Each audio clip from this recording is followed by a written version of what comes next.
I'm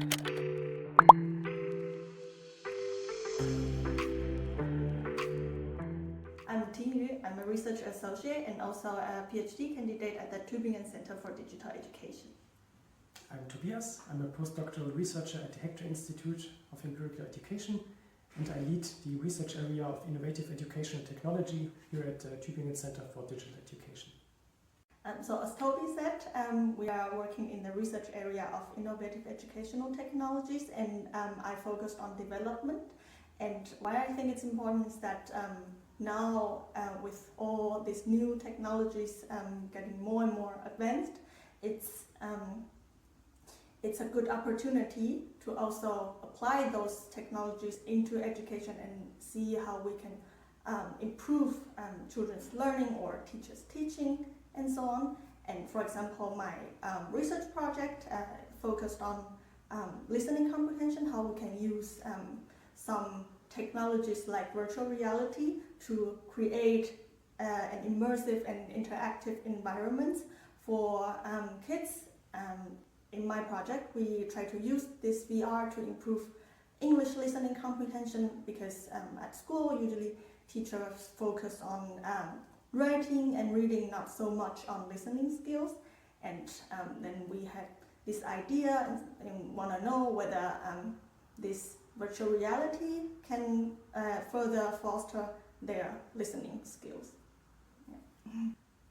Yeah, my background is in computer science. I've been conducting eye tracking research for most of my academic career now, almost 10 years. So self-reports and click data and interaction data with an environment can only give you so much information. And since we cannot look into someone's mind, looking where someone is looking is the best proxy that we oftentimes have. So eye movements reflect someone's thought processes, their cognitive processes, maybe their learning state. And yeah, if you analyze someone's eye movements, that's at least the idea, that you then can derive those states based on that. Either cognitive demands of the current task, or maybe misconceptions that someone has during learning, or even basic research about how learning actually takes place, especially in areas where there's not so much research. For instance, one project that I'm working on is about eye tracking in programming education, and how do programming novices learn programming for the very first time based on interactions with a block-based programming language. And just how did they look at this, how do they interact with the environment? Might be very beneficial to see what's happening in their head at that time. So I have an introductory eye tracking course that I offer at the Hector Institute, both open to bachelor students, master students. No prerequisite knowledge, just a very basic overview, eye tracking technology and what can we do with that.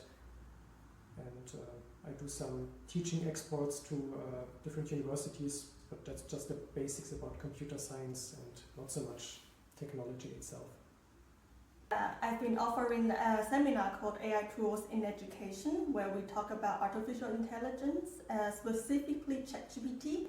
So how teachers should use ChatGPT ethically and also wisely, and how they can implement those kind of technologies in their lesson, and how they can also make use of this kind of chatbot together with their students. And also we talk about the mechanisms behind how developers, how programmers, they develop this kind of technologies, and then the algorithms we should be aware of, what kind of potential issues there might be, and some bias and so on.